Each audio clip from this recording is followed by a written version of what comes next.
मध्य प्रदेश सरकार ने समान नागरिक संहिता यानी यूसीसी लागू करने की दिशा में बड़ा कदम उठाया है। मुख्यमंत्री डॉक्टर मोहन यादव की अध्यक्षता में हुई कैबिनेट बैठक में यूसीसी विधेयक 2026 के ड्राफ्ट को सर्वसम्मति से मंजूरी दे दी है।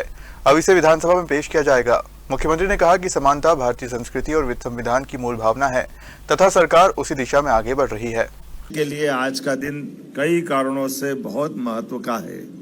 आज मध्य प्रदेश समान नागरिक संहिता 2026 के विधेयक का अनुमोदन कैबिनेट के माध्यम से हुआ है और ये मध्य प्रदेश निरसन विधेयक 2026 का अनुमोदन हमारे लिए राज्य के अंदर क्या राम क्या रहीम सबकी बराबरी का मौका देने वाला एक बड़ा नियम लग रहा है, जिसके कारण से हमने अपनी इस अधिनियम को लागू करने के पहले वैसे तो विधानसभा में एक्ट पारित हो जाता, लेकिन आम जनता से जुड़ कर के बातें पहुंचाने के लिए लगभग 2 महीने पहले हमने अपनी समान नागरिक संहिता के लेकर के माननीय सुप्रीम कोर्ट की पूर्व न्यायाधीश रंजना देसाई जी की अध्यक्षता में कमेटी का गठन किया।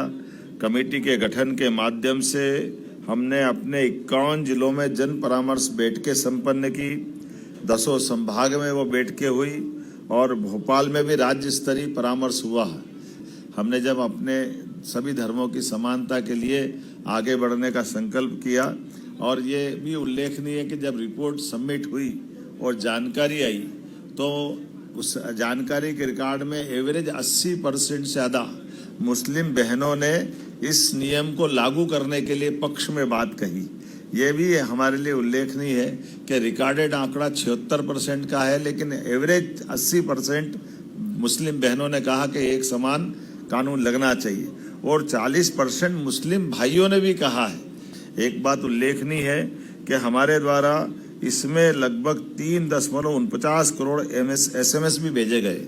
हम जनता के अंदर नीचे तक जितनी बात पहुंचा सकते थे हमने सभी संचार साधनों का, सोशल मीडिया का, प्रिंट मीडिया का, इलेक्ट्रॉनिक मीडिया का, यहाँ तक कि कार्यक्रमों के अंदर होने वाली सभाओं में भी इस विषय को नीचे तक उतारने का सभी मंत्रियों के साथ, मेरे स्वयं सहित सभी संगठनों के साथ हमने ये बातें नीचे पहुंचाई। और जब ये धीरे धीरे करके चारों तरफ से हमारी बातों का समापन की तरफ हम आए तो आज मुझे इस बात की प्रसन्नता है, 70 साल के इतिहास में ये युगांतकारी क्षण है जिसकी साक्षी 8.5 करोड़ जनता बन रही है। जब हम मध्य प्रदेश की धरती पर समान अधिकार, समान अवसर, समान नागरिक, समान न्याय के स्वर्णिम चतुर्भुज के उदय की तरफ बढ़ रहे हैं।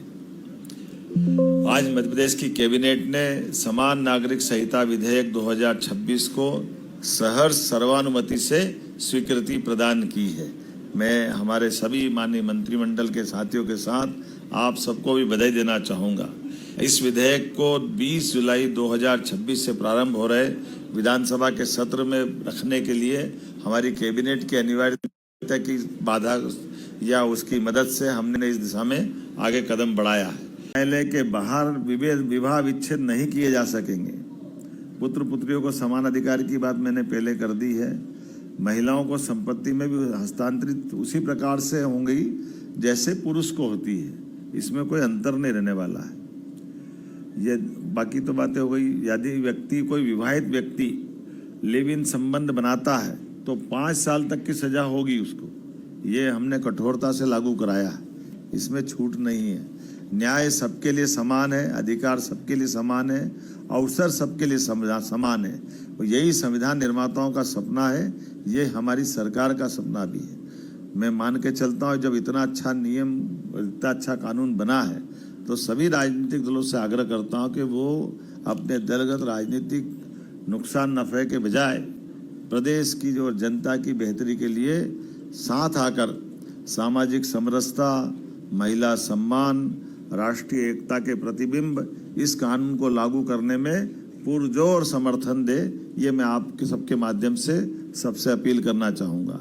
इस कानून को लाने का लक्ष्य विभाजन को विश्वास में बदलना, अन्याय को सम्मान में बदलना, सुझाव लेने के दौरान मिले गए सुझावों पर या जन समर्थन से मुझे इस बात की प्रसन्नता है हर वर्ग, हर धर्म, हर समुदाय के लोगों ने अपने अपने तय इस विधेयक का पुरजोर समर्थन किया है।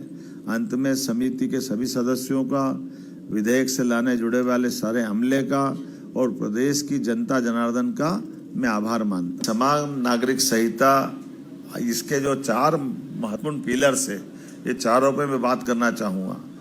विवाह इस राज्य में इस नियम के बाद एक ही लागू होगा, दूसरा विवाह निषेध माना जाएगा। जब तक कि कानून सम्मत रूप से विवाह विच्छेद नहीं हो, तब तक दूसरे विवाह की परमिशन उसको नहीं रहेगी। विवाह विच्छेद में भी केवल शब्दों से कोई विवाह विच्छेद नहीं कर पाएगा। तलाक तलाक तलाक या ऐसे जो चीजें हैं, इससे इसको मुक्ति दिलाई गई।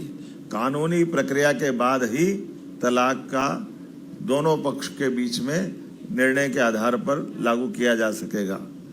उत्तराधिकारी का चयन भी उसी प्रकार से रहेगा। जो उत्तराधिकारी आमतौर पे होते हैं, इस कानून के बाद सबको समान रूप से उत्तराधिकारी एक कानून से चलने के लिए बाध्यता रहेगी। और एक उत्तराधिकारी में महिला पुरुष का भी अधिकार कम ज्यादा नहीं होगा, दोनों को समान होगा। कुछ कानूनों में पहले महिलाओं को आधा अधिकार दिया गया था, ऐसे में बहनों को, भाइयों को समान अधिकार इस कानून के माध्यम से दिया जाएगा।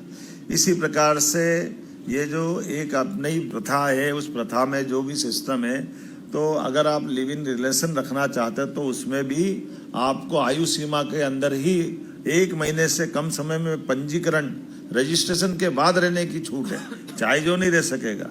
तो 21 साल का पुरुष और 18 साल से बड़ी महिला या बहन जो भी होगी, वो इसका अंदर आएंगे।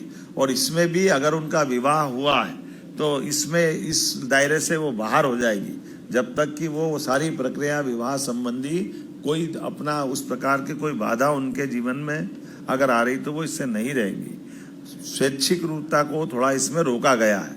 समान नागरिक संहिता में युगांतकारी प्रभाव, खास करके धार्मिक स्वतंत्रता, ये सभी धर्मों का सम्मान करने वाला कानून है।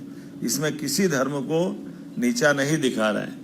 क्या हिंदू, क्या मुसलमान, क्या ईसाई, क्या पारसी, सभी धर्मों का समान सम्मान करने के लिए कानून को लगाया गया है।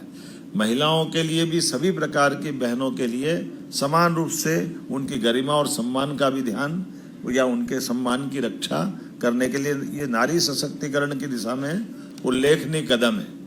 भेदभावपूर्ण प्रथाएं जो चलाई गई थी, बहुत सारे प्रकार की, जो उन सारी प्रथाओं को रोकने का प्रयास किया है। आदिवासी अंचल, हमारे जो अनुसूचित जनजाति या संरक्षित रूढ़िगत आधार वाले व्यक्ति समूह जो हमारे घुमंतु, अर्ध घुमंतु आते हैं, उनको इसमें अपवाद रखा गया है।